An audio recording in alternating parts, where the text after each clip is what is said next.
Bugun men ishlovchi pensionerlar uchun pensiyani qayta hisoblash masalasini juda aniq va tushunarli qilib tushuntirib beraman. Bu mavzu oddiy ko'rinishi mumkin, lekin aslida har bir pensionerning cho'ntagiga bevosita ta'sir qiladi. Ayniqsa pensiyaga chiqqandan keyin ham ishlayotgan, ish staji davom etayotgan, ish haqidan ijtimoiy soliq to'layotgan fuqarolar bu ma'lumotni albatta bilishi kerak.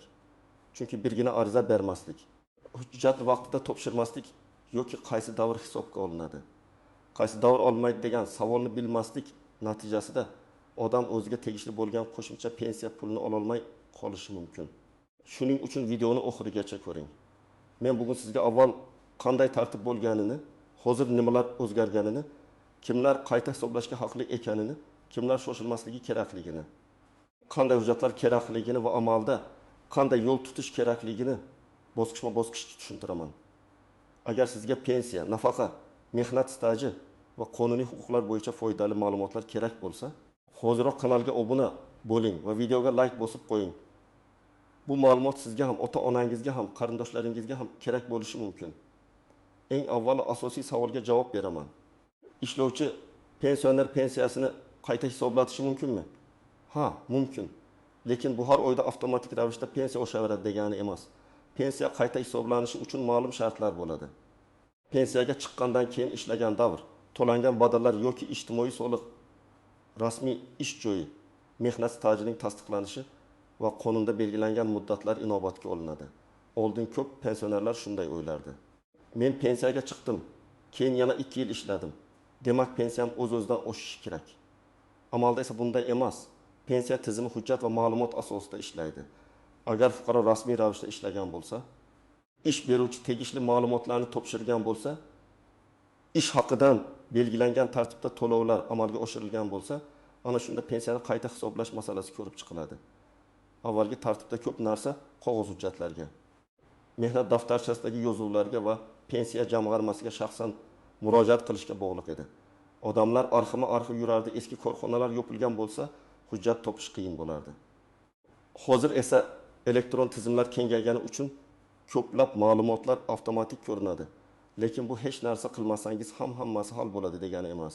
Ayrim holatlarda baribir ariza, tasdiqlovchi hujjat, ish haqi ma'lumotnomasi, mehnat faoliyati bo'yicha aniqlik kiritish talab qilinishi mumkin. Asosiy o'zgarish shundan iboratki, bugungi kunda ishlovchi pensionerlarning rasmiy ishlagan davri va to'langan to'lovlari elektron bazalar orqali ancha oson tekshiriladi. Lekin pensiyani qayta hisoblashda faqat ishlaganingiz emas, balki u davr pensiya miqdoriga qanday ta'sir qilishi ham muhim. Masalan, hamma ishlagan davr ham pensiyani sezilarli oshirmasligi mumkin. Ba'zida qayta hisoblash natijasida pensiya juda kam miqdorga oshadi. Ba'zida esa ko'p yillik rasmiy ish va yaxshi ish haqi bo'lsa, sezilarli farq chiqadi. Men birinchi navbatda quyidagi toifadagi odamlarga alohida e'tibor berishni maslahat beraman. Birinchisi, yoshga doir pensiyaga chiqqandan keyin rasmiy ishlashda davom etayotganlar. Masalan, erkak kishi 60 yoshda, ayol kishi 75 yoshda pensiyaga chiqqan, lekin maktabda, poliklinikada, korxonada, fermer xo'jaligida, xususiy tashkilotda yoki davlat idorasida rasmiy ishlayapti. Bunday odamlar uchun keyingi ishlagan davr pensiyani qayta ko'rib chiqishda ahamiyatli bo'lishi mumkin. Ikkinchisi, pensiyaga chiqqandan keyin bir necha yil davomida muntazam ish haqi olganlar. Masalan, fuqaro 2022 yilda pensiyaga chiqqan, 2022, 2023 va 2024 yillarda ham rasmiy ishlagan. Bu davrlar bo'yicha ma'lumotlar to'liq bo'lsa, u qayta hisoblashni so'rab murojaat qilishi mumkin. Uchinchisi, pensiyaga chiqish vaqtida staji yetarli bo'lmagan yoki eng kam talabga yaqin bo'lgan pensionerlar. Masalan, ayol kishining pensiya tayinlanganda 20 yil staji bor edi. Keyin yana 3 yil ishladi. Bu qo'shimcha staj uning pensiya hisob kitobiga ijobiy ta'sir qilishi mumkin. Yoki erkak kishining pensiyaga chiqish vaqtida 25 yil staji bo'lgan, keyin yana 5 yil ishlagan bo'lsa, bu ham e'tiborsiz qoldirilmasligi kerak. To'rtinchisi, pensiyaga chiqish vaqtida ish haqi past bo'lgan, keyingi yillarda esa yaxshiroq oylik olgan pensionerlar. Chunki pensiya miqdoriga faqat staj emas, ayrim holatlarda ish haqi ko'rsatkichlari ham ta'sir qilishi mumkin. Masalan, avval odam kam maoshli ishda ishlagan, pensiyaga chiqqandan keyin esa mutaxassis sifatida yuqori maoshli tashkilotga ishga kirgan. Bunday vaziyatda qayta hisoblash natijasi foydaliroq bo'lishi ehtimoli bor. Lekin kimlar shoshilmasligi mumkin? Agar pensioner pensiyaga chiqqandan keyin umuman rasmiy ishlamagan bo'lsa, qo'shimcha staj bo'lmasa, ish haqi ma'lumotlari bo'lmasa, unda qayta hisoblash uchun asos bo'lmasligi mumkin. Yoki odam 1-2 oy norasmiy ishlagan, mehnat shartnomasi bo'lmagan, ish haqidan soliq to'lanmagan bo'lsa, bu davrni pensiya uchun hisobga oldirish qiyin. Men ishladim, hamma biladi degan gap yetarli emas. Pensiya tizimida asosiy narsa hujjat va rasmiy ma'lumotdir. Birinchi misol, Dilbar opa 55 yoshda pensiyaga chiqdi. Pensiya tayinlanganda uning 28 yil ish staji bor edi. Pensiyaga chiqqandan keyin ham maktabda kutubxonachi bo'lib ishladi. 3 yil davomida rasmiy ish haqi oldi. Ish beruvchi barcha kerakli to'lovlarni amalga oshirdi. Dilbar opa, men pensiyadaman-ku. Endi bu ishlagan yillarim befoyda deb o'ylamasligi kerak. U pensiya jamg'armasiga murojaat qilib, pensiyani qayta hisoblashni so'rashi mumkin. Natijada uning qo'shimcha 3 yillik staji e'tiborga olinadi va pensiyasi oshishi mumkin. Ikkinchi misol. Anvar aka 6 yoshda pensiyaga chiqdi. Pensiyaga chiqqanda uning 26 yil staji bor edi. Keyin xususiy firmada qorovul bo'lib ishladi. Lekin firma uni rasmiylashtirmadi. Shunchaki naqd pul berib yurdi. 4 yil ishladi, lekin mehnat shartnomasi yo'q. Elektron mehnat daftarchasida yozuv yo'q, soliq to'lanmagan. Anvar aka keyin borib, men 4 yil ishladim. Pensiyamni oshirib beringlar desa, muammo paydo bo'ladi. Chunki u ishlaganining isbotida rasmiy asos yo'q. Shu sababli men har doim aytaman, pensioner bo'lsangiz ham rasmiy ishlang. Bugungi kichik farq ertaga pensiyangizga ta'sir qilishi mumkin. Uchinchi misol, Sobir aka zavoddan pensiyaga chiqqan. Pensiyaga chiqish vaqtida oyligi unchalik yuqori bo'lmagan. Keyin u tajribali usta sifatida boshqa korxonaga ishga kirdi va oldingidan ancha yuqori maosh oldi. U 2 yil rasmiy ishladi. Bu holatda qayta hisoblashni so'rash mantiqli. Chunki qo'shimcha staj bilan birga keyingi davrdagi daromadlar ham ba'zi hisob-kitoblarda ahamiyat kasb etishi mumkin. 4-misol. Munira opa pensiyaga chiqqandan keyin 6 oy rasmiy ishladi. Keyin ishdan chiqdi. U ham qayta hisoblashni so'rashi mumkinmi? Nazariy jihatdan ha, lekin natija katta bo'lmasligi mumkin. Chunki 6 oy pensiya miqdorini sezilarli oshirmasligi ehtimoli bor. Bunday vaziyatda baribir pensiya jamg'armasidan hisob-kitobni aniqlashtirib olish kerak. Ba'zi odamlar kam bo'lsa ham mayli, qonuniy haqim bo'lsa olaman deydi. Bu ham to'g'ri yondashuv 5-misol. Erkin aka pensiyaga chiqqandan keyin yakka tartibdagi tadbirkor bo'lib ishladi. U to'lovlarni o'z vaqtida to'ladi. Faoliyati rasmiy bo'ldi. Bunday holatda ham uning keyingi faoliyati pensiya masalasida ahamiyatli bo'lishi mumkin. Lekin tadbirkorlik faoliyati bo'yicha to'lovlar ro'yxatdan o'tgan davr, faoliyat to'xtatilgan yoki faol bo'lgan davrlar alohida tekshiriladi. Shuning uchun tadbirkor pensionerlar soliq organlaridagi ma'lumotlar to'g'ri aks etganini tekshirtirish kerak. Eng muhim masala qayta hisoblash avtomatik bo'ladimi yoki ariza kerakmi? Amaliyotda men har doim fuqarolarga shunday maslahat beraman. Agar siz pensiyaga chiqqandan keyin rasmiy ishlagan bo'lsangiz, kutib o'tirmang, o'zingiz murojaat qiling. Chunki ayrim ma'lumotlar elektron bazada ko'rinsa ham.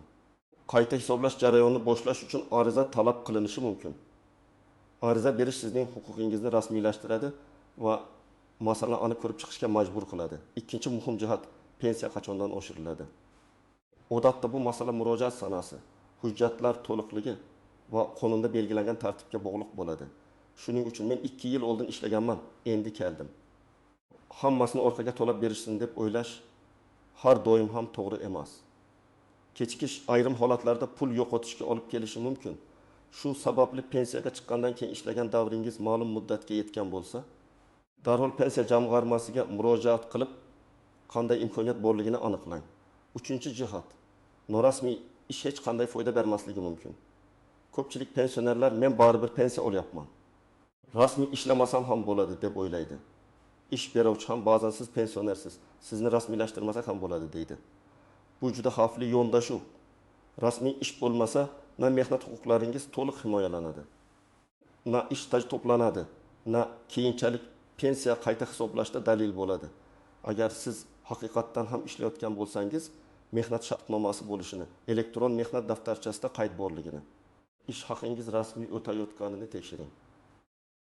4-jihat, hamma oshirish ham katta bo'lmaydi. Ba'zi pensionerlar qayta hisoblashdan keyin pensiyasi 2 barobar ko'payadi deb kutadi. Bunday bo'lishi juda kam uchraydi. Odatda qo'shimcha staj va ish haqi ta'sir qiladi. Lekin natija har bir odamning oldingi staji, pensiya tayinlashdagi ko'rsatkichlari keyingi ish haqi va umumiy hisob-kitobga bog'liq bo'ladi. Kimdadir 300 ming so'm farq chiqishi mumkin. Kimdadir 1,5 ming so'm, kimdadir undan ham ko'proq. Lekin muhim narsa shuki, agar bu sizning qonuniy haqingiz bo'lsa, uni talab qilish kerak. Birinchi xato: men ishlaganimni og'zaki aytsam yetadi deb o'ylash. Yetmaydi. Pensiya masalasida og'zaki gap emas, hujjat ishlaydi. Mehnat daftarchasi, elektron mehnat faoliyati ma'lumotlari, ish haqi to'g'risidagi ma'lumotnoma, soliq to'lovlari haqidagi ma'lumotlar, buyruqlar, shartnomalar, arx hujjatlari kerak bo'lishi mumkin.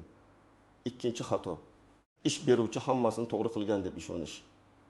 Afsuski, ba'zi tashkilotlar xodimni rasmiy ishga oladi, lekin ma'lumotlarni vaqtida kiritmaydi yoki ish haqi bir miqdorda beriladi. Rasmiy hujjatda boshqa miqdor ko'rsatiladi. Bu keyinchalik pensiya hisobiga ta'sir qiladi. Shuning uchun pensioner bo'lsangiz ham har yili kamida bir marta o'zingizning mehnat faoliyatingiz va soliq to'lovlari bo'yicha ma'lumotlarni tekshirtirib qo'yganingiz yaxshi. Uchinchi xato: arizani noto'g'ri yozish. Ba'zi odamlar pensiyamni oshirib bering deb yozadi. Aslida arizada aniqroq yozish kerak. Pensiyaga chiqqandan keyingi ishlagan davrimni va rasmiy daromadlarimni inobatga olgan holda pensiyamni qayta hisoblab berishingizni so'rayman. Shunda murojaat mazmuni ravshan bo'ladi. 4-xato: hujjat topshirib javobni kutmaslik. Murojaat qildingizmi? Albatta ro'yxatdan o'tgan raqamni oling. Arizangiz qabul qilingan sanani yozib qo'ying. Agar elektron murojaat qilgan bo'lsangiz, tasdiqlovchi xabarni saqlang. Agar keyinroq nizo chiqsa, aynan shu dalillar sizga kerak bo'ladi. 5-xato: javobni tushunmasdan rozi bo'lish. Ba'zida fuqaroga sizga qayta hisoblash chiqmaydi deyishadi. Bu javob to'g'ri ham bo'lishi mumkin, noto'g'ri ham bo'lishi mumkin. Siz tushuntirish so'rashga haqlisiz. Qaysi davr hisobga olinmadi? Nima uchun olinmadi? Qaysi hujjat yetishmayapti? Qaysi qonun asosiga ko'ra rad etildi? Bularni yozma ravishda so'rash mumkin. Agar rad javobi asossiz deb o'ylasangiz, yugurib turuvchi organga yoki sudga murojaat qilish huquqingiz bor. Men ko'pincha shuni ko'raman. Ota yoki ona pensioner ishlashda davom etadi, lekin hujjat ishlarini bilmaydi. Farzandlari esa pensiya o'zi tushyapti-ku deb e'tibor bermaydi. Aslida farzandlar ota-onasining hujjatlarini tekshirib berishi juda muhim. Ayniqsa keksa odamlar elektron tizimlardan foydalanishga qiynaladi. Ular ariza yozish, hujjat so'rash, ish beruvchidan ma'lumotnoma olishda yordamga muhtoj bo'lishi mumkin. Masalan, otangiz pensiyaga chiqqandan keyin 5 yil bog'cha qorovuli bo'lib ishlagan bo'lishi mumkin. Onangiz pensiyadan keyin 4 yil maktabda farrosh yoki hamshira bo'lib ishlagan bo'lishi mumkin. Ular bu davr pensiya miqdoriga ta'sir qilishini bilmasligi mumkin. Siz farzand sifatida shunchaki pensiya jamg'armasiga birga borib, pensiyaga chiqqandan keyingi ishlagan davrlar bo'yicha qayta hisoblash imkoniyati bormi deb so'rasangiz, katta yordam bergan bo'lasiz. Endi eng muhim qismga o'tamiz. Nima qilish kerak? Men sizga oddiy tartibda tushuntiraman. Birinchi qadam: pensiyaga chiqqandan keyin qayerlarda ishlaganingizni yozib chiqing. Korxona nomi, lavozim, ishga kirgan sana, ishdan chiqqan sana, taxminiy oylik miqdori rasmiy yoki norasmiy bo'lganini alohida belgilab qo'ying. Bu ro'yxat sizga keyin hujjat yig'ishda yordam beradi. Ikkinchi qadam: ish faoliyatingiz rasmiy qayd etilganini tekshiring. Elektron mehnat daftarchasida ma'lumot bormi? Ish beruvchi sizni rasmiy xodim sifatida ko'rsatganmi? Mehnat shartnomasi mavjudmi? Ishga qabul qilish va ishdan bo'shatish buyruqlari bormi? Shularni aniqlang.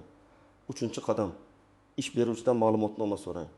Agar tashkilot hozir ham faoliyat yuritayotgan bo'lsa, undan ishlagan davringiz, lavozimingiz va ish haqingiz bo'yicha ma'lumotnoma oling. Agar tashkilot tugatilgan bo'lsa, hujjatlar arxivga topshirilgan bo'lishi mumkin. Bunday holatda arxivdan ma'lumotnoma olish kerak bo'ladi. 4-qadam: pensiya jamg'armasining tuman yoki shahar bo'limiga murojaat qiling. O'zingiz bilan pasport yoki shaxsni tasdiqlovchi hujjat, pensiya guvohnomasi yoki pensiya olishingizni tasdiqlovchi ma'lumot. Mehnat faoliyatiga oid hujjatlar, ish haqi ma'lumotnomalari, arxiv ma'lumotlari bo'lsa olib boring. Agar elektron ma'lumotlar bazada mavjud bo'lsa ham, qo'lingizda bor hujjatni olib borish zarar qilmaydi. 5-qadam: ariza yozing. Arizada aniq qilib shunday mazmunda yozing. Pensiyaga chiqqanimdan keyingi rasmiy ishlagan davrlarimni va tegishli to'lovlarimni inobatga olgan holda pensiyamni qayta hisoblab berishingizni so'rayman. Arizaga ilova qilinayotgan hujjatlarni sanab o'ting.